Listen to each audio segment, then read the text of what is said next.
Welcome to the Auburn Medical Group YouTube live stream right now happening on your device, whatever it is that you're watching us on. You can see that we are Dr. Mark Vaughn and Dr. Gwen Vaughn. It's me. You can see our socials there. You can see that we're here together after weeks and weeks of just having a single show that we had there a couple weeks ago.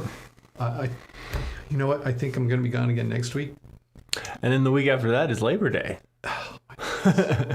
So this, man, we are spotty really through the summer. Each other. But the summer is almost over. After Labor Day, we'll be back into probably a nice routine. You might like to know this. Anybody who watched us 2 weeks ago knew that there was an update in the Google world that damaged our ability to put your comments on the screen. And I want to show you that we can show you.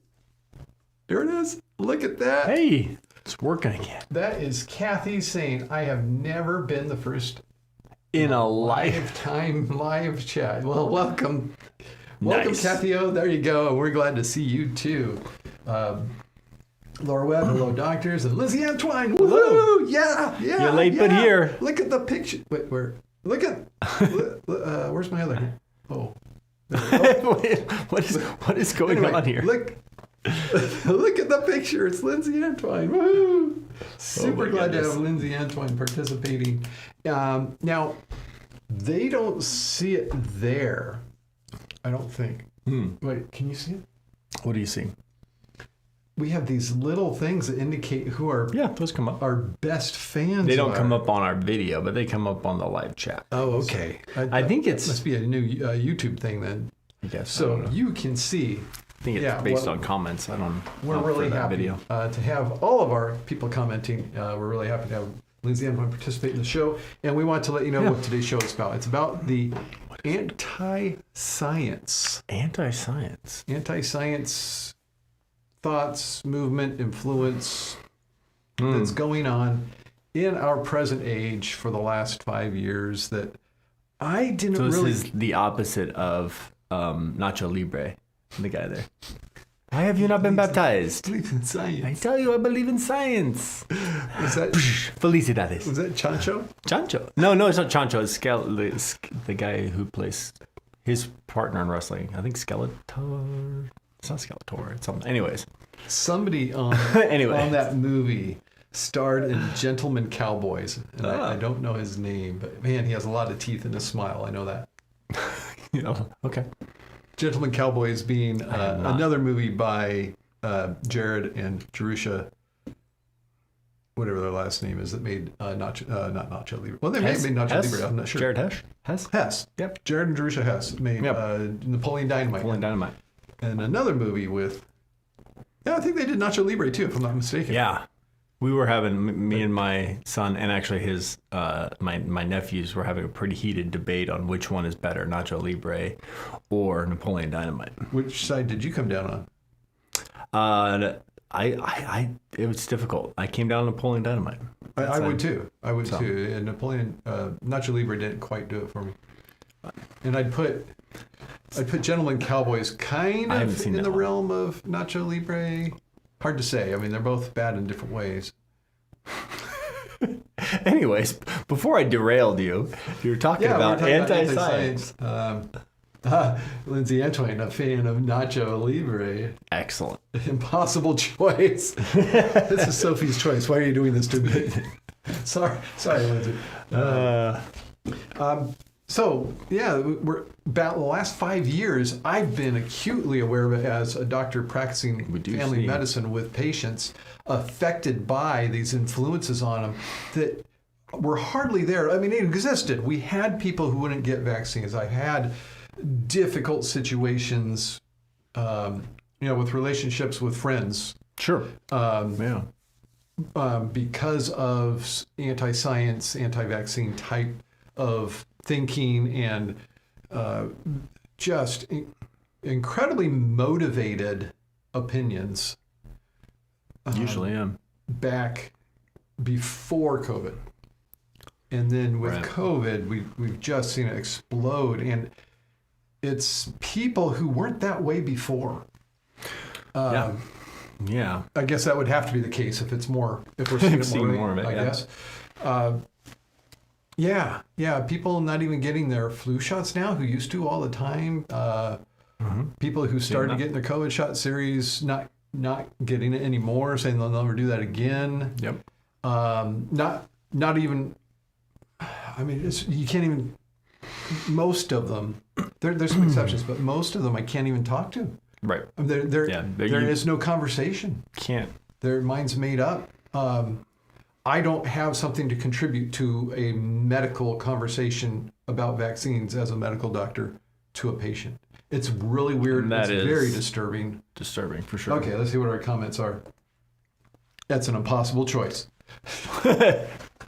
Thank you, Lindsay. That'll be our comment we get to go back to every time. It's always an impossible. Until we get some more comments. So that's been what I've been dealing with. Sure.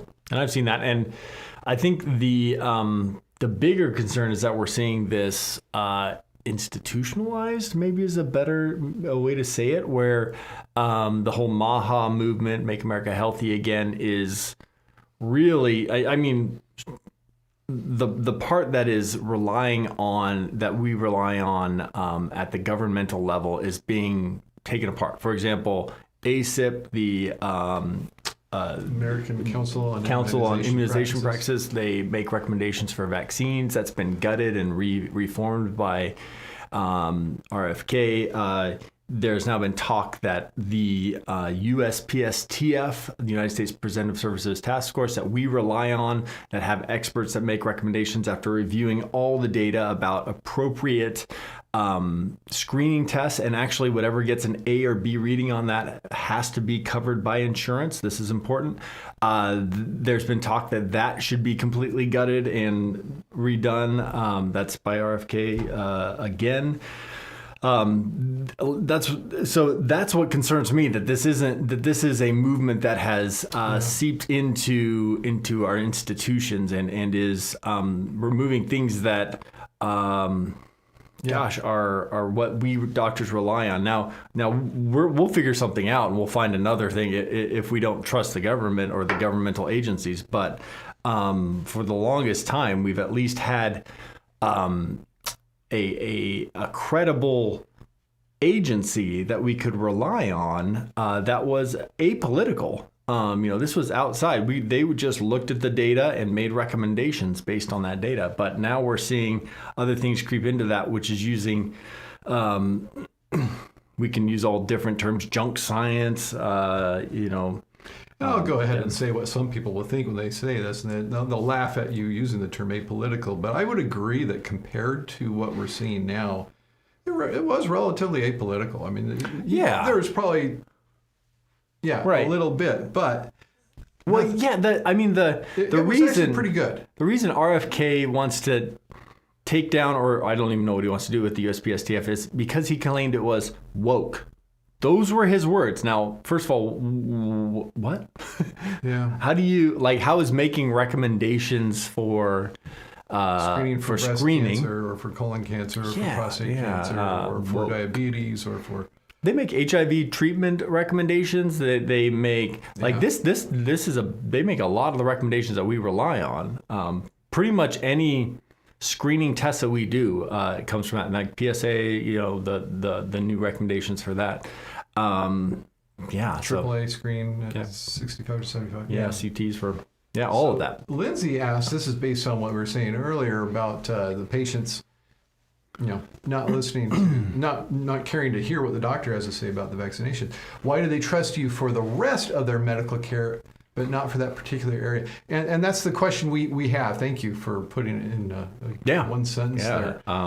Wow. If you and I try to ask them. I actually asked that. I asked that question, and I get. They just start giving me the arguments. Okay, the last time it happened, it's probably 3 or 4 weeks ago now, where the words that came out of the patient's mouth were Elon Musk and the pharmaceutical industry and gabapentin. Oh, man. And I know that sounds like really disjointed, and that's not a sentence to put those three terms together. Yeah. It wasn't much more coherent than that. And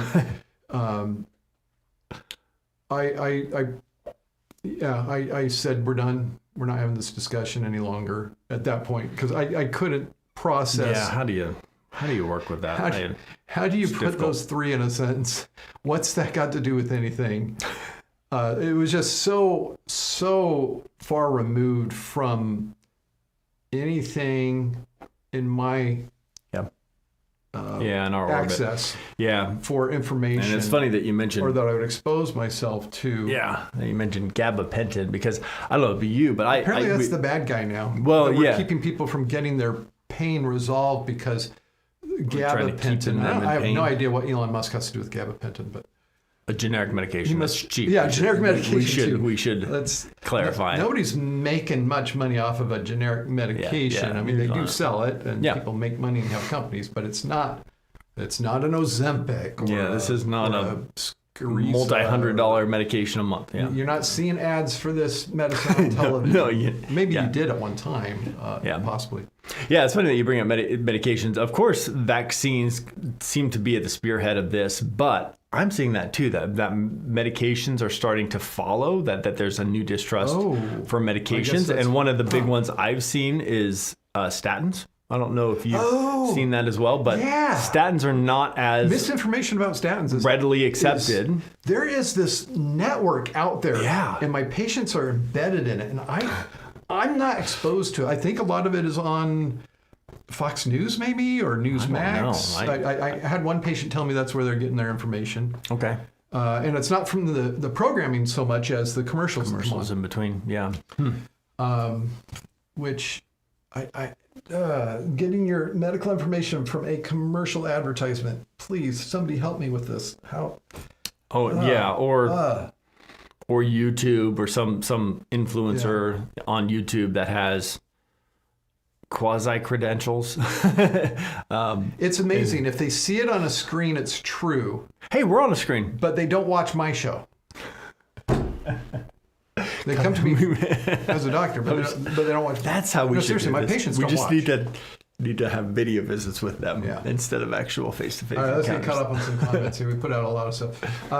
Cheryl Purda is here, and welcome. Darla Whitmere in Virginia. They count gabapentin like that. Yes, that is true. Not only that's true. Yeah, not only Virginia, but also Tennessee. Mm-hmm. It's a controlled substance. Yep. I learned. Whereas here it's not, but yet pregabalin is. Yeah. Right. And I actually haven't looked into it enough to know why it is in some states. Yeah, that is an interesting, not others. Interesting thing. So we prescribe, at least I do, gabapentin very freely when a patient has something that sounds like a nerve pain, a neuritis, or an irritation of a nerve, that stingy, shooting electrical. Sometimes they'll even use pins and needles, itchy, like type of pain. Mm-hmm. Not other symptoms. It has to be painful. If it's just numbness or a buzzing, I'm not using it. Right. But if it's pain and it's described like that, I will try gabapentin. And not for much else. Not for other types of pain. No, it doesn't do much for anything besides that. And that's not where it shines. Does a good job for nerve pain. Where definitely much more freer than we don't do opiates for that sort of thing at all. But it's. Yeah, opiates are controlled, and so I do not have more low risk. In my mind, it is not near the risk of an opiate. Yet it's controlled in other states. You mentioned that we find this whatever it is, this resistance against statins, and I don't know where these people are getting their information about it. Now, of course, they could say they're reading the insert, but that's true with everything. I mean, if they read the insert for Benadryl, for Tylenol, things that we consider over the counter, fairly safe, or ibuprofen. Oh man, don't read the insert on that one.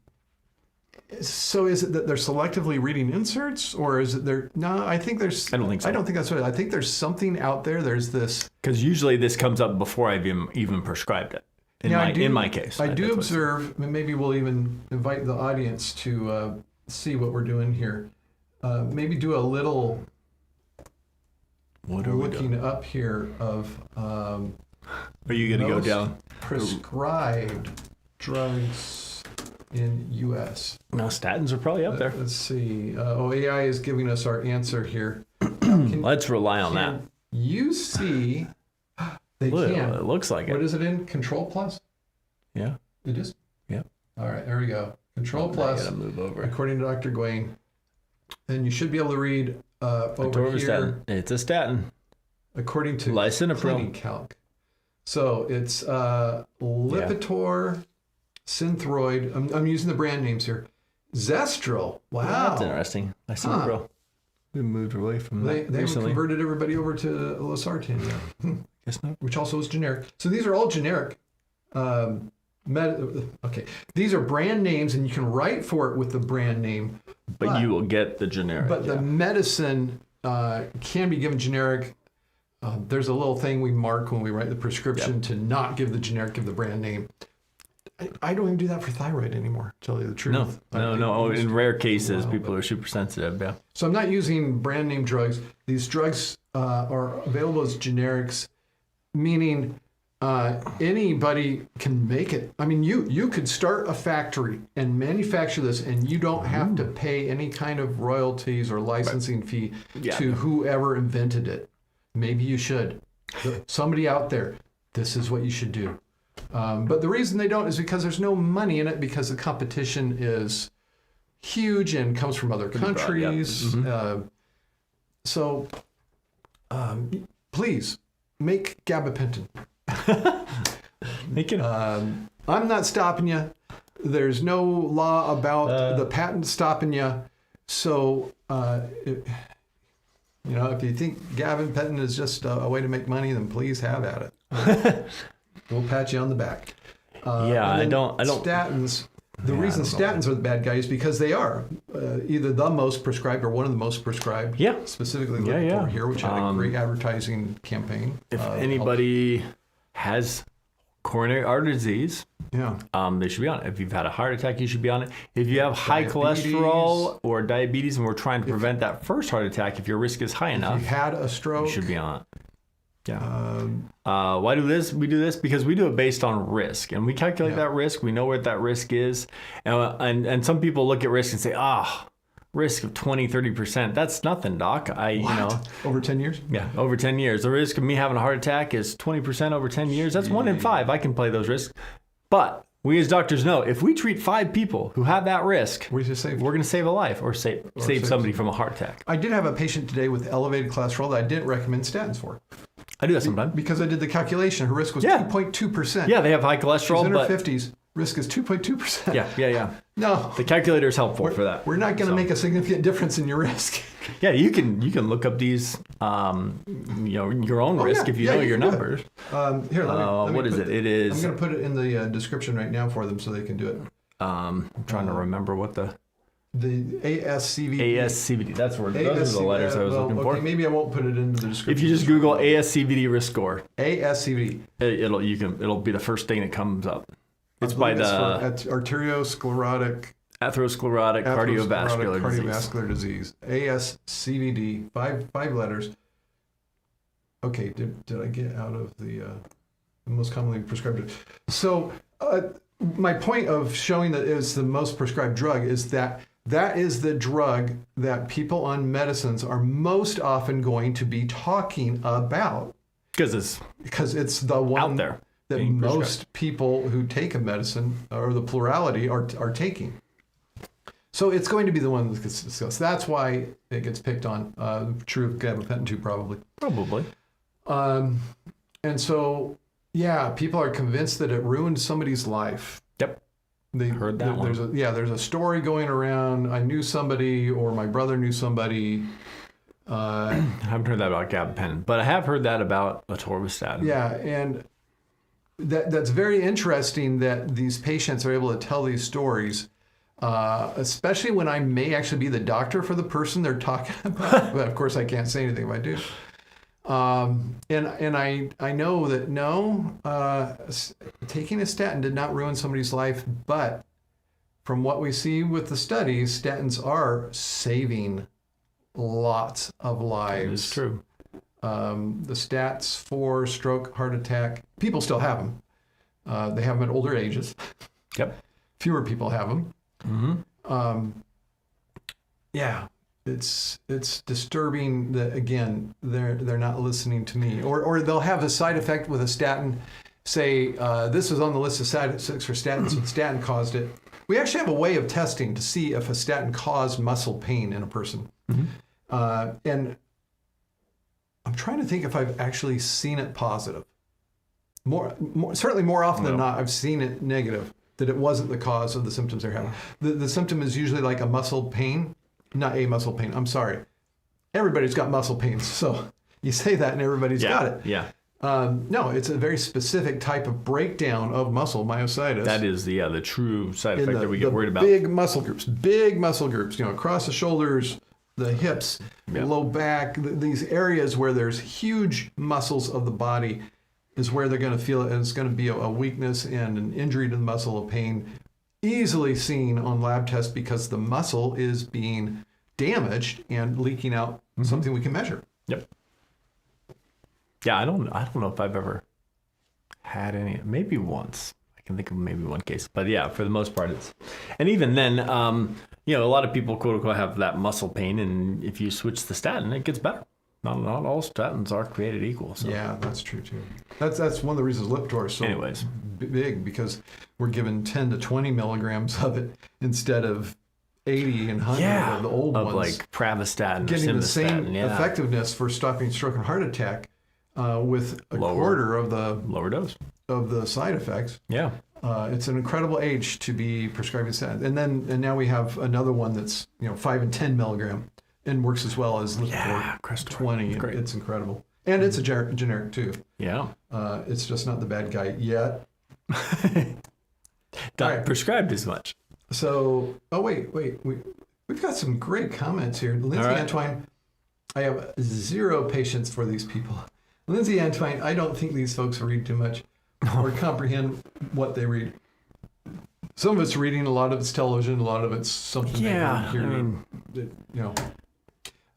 Kelly Bach, when asking AI, ask for the source. Sometimes you'll be surprised. Yes. Absolutely. I'm glad you said that, because the AI we use for medical information actually gives you the references. The actual and we know articles. who these references are, because the one we use is limited to, its data set is limited to about 70 journals specifically selected for helping doctors to practice medicine. Darla, there's one commercial that breaks down what is in OTC just to sell their product. One thing we should know about somebody else's. One thing we should know, the FDA, due to some high or strong lobbyist back, I think it's the 80s, does not regulate a lot of over-the-counter stuff. So that part concerns me too. People who always want to go towards the quote-unquote more natural thing and want to take a over-the-counter supplement. Ow, I just hurt myself rolling my eyes. Versus a medication that has very clear FDA guidelines and standards, quality assurance, and a long list of potential adverse effects. Yeah, and you know what possible things may go wrong. You know all that because it's all been tested for. Whereas if you go to your local health food store and those people give you medical advice, apparently because they're allowed to do that. I don't know how that works, and say, hey, you should be taking this herb because this will help out with your cholesterol or your liver or your whatever it is, and they make that recommendation. Nowhere on there will you find, or you got to Google it pretty hard to find the side effects that may come from that, and some of those are sufficient. Like some of them can kill your liver. Like whenever I see elevated liver tests, the first thing I ask the person after I go through their medication list is, do you take any supplements? No regulation of the health food store world and what those people are saying. There's no standard for somehow they get a pass from these people. I that's so bad that I said that, but the anti-science crowd that we're seeing, somehow many of them, yes, they get a pass and they go that direction versus the whereas we are suspect. Yeah.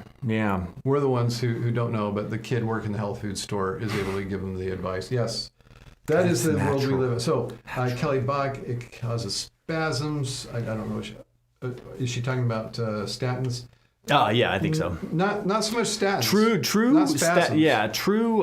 It's Muscle injury, side but it's effect not a is spasm. myositis. That's the one that is a true contraindication to be taking it. I don't want to damage from mystery OTC supplements. No, don't take it. I don't want liver damage from that GNC, either. GNC is one of them. That's a big chain. That's probably the biggest name. Yeah, I know of. that's one of the names. Yeah. There's plenty of them out there.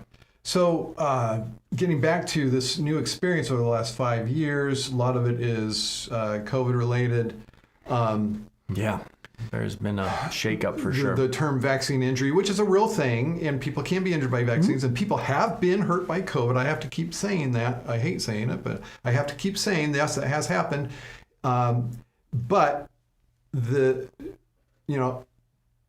it's not even gambling. Well, I guess it is, but it's so different from gambling because the percentage odds are not even so close. far apart. The risk of injury from vaccine compared to the risk of injury without it, I'll admit, it's not as much now. We don't have as bad of a strain of COVID as we did early on. Right. Different reasons. It's changed. And the people who are really susceptible to it, for the most part, have all died off. Oh. Natural selection occurred there. That's another thing that the anti-science people don't like. They don't like evolution. That is a scientific theory, yes. Yeah. We've seen so little of it over human history. You know, got the pepper moth example. That's a pretty cool one. Oh, the pepper moth, yeah. Got some pretty cool things in the fossil record, which they try to discount that, and they don't know what they're talking about when they do it. And then the African lungfish is a pretty cool. I don't know that one. You don't know the African lung? It's a fish that has lungs, and when it's dry, it puts itself in a hole in the ground and breathes air through its lungs. Lots of things that just you don't hear about from the anti-evolution folks, and they don't want to talk about. And they don't know about it. Is their books don't tell them about the things that are. Yeah. I can remember actually watching a film series that was supposed to tell you how messed up evolution was. Everything I remember those two 4,000 years ago or whatever. From somewhere. And just having explanations for what was going on there, or eyes, which are very complicated, and it's not a simple process for them involved, but they did.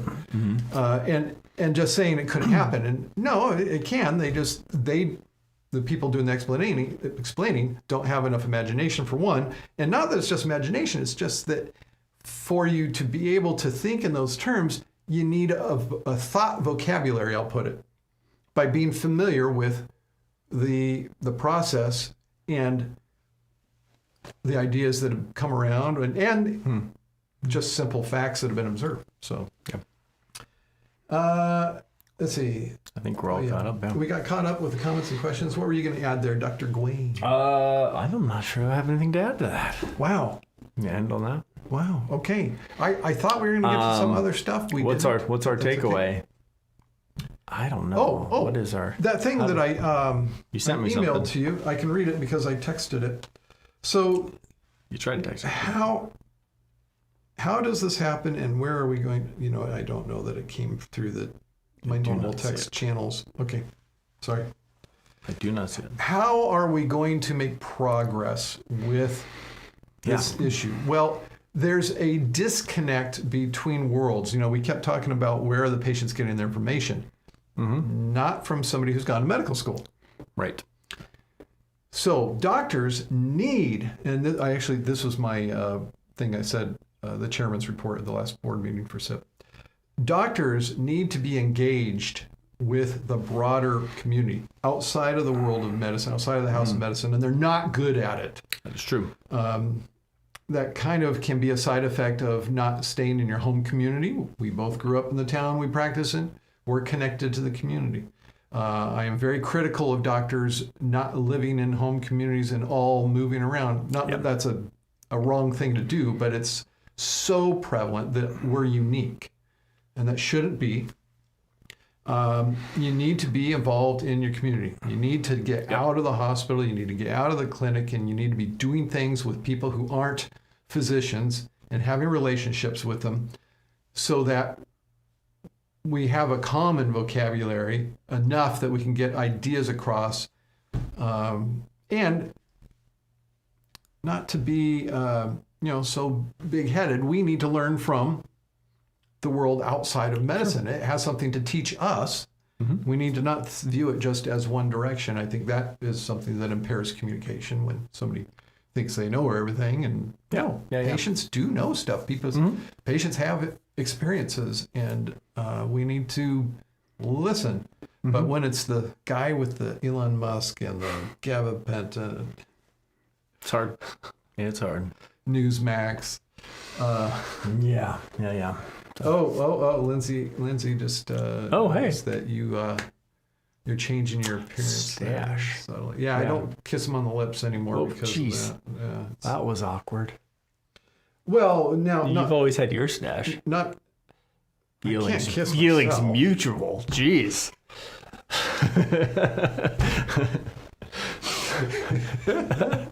There you go. I deserve that one. So, Lindsay, thank you for noticing. And thank you, Lindsay Antoine, for your contribution, because we do have a Patreon. And Patreon kind of has overlap with the music, the Dr. Von music. There's a link in the description to go to the link tree that will give you access to the music on all the streaming platforms. The band is in town. People in Oregon, if they were on Band is in Town, would have been able to see when I was playing at 3 different open mic nights around the Portland area last week. There may be one coming up here this week in Folsom. We'll see.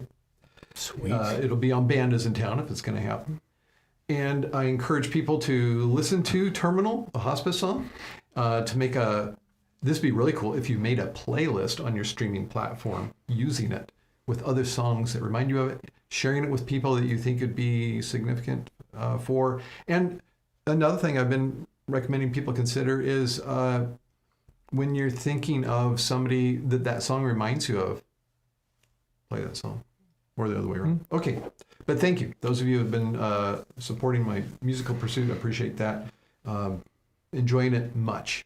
And having a really good response from the audiences, people coming up afterward and telling me what the song meant to them. So that's pretty cool. Until next time. Hey, I'm Dr. Which will be in like 2 weeks minimum. 3 weeks. 3 weeks minimum. 3 weeks. Until next time, Dr. Von telling you to stay in good health. Doctors, thank you for another informative session. Auburn Medical Group is located in Auburn, California, USA. Thank you for participating. Please tell a friend and join us again next week.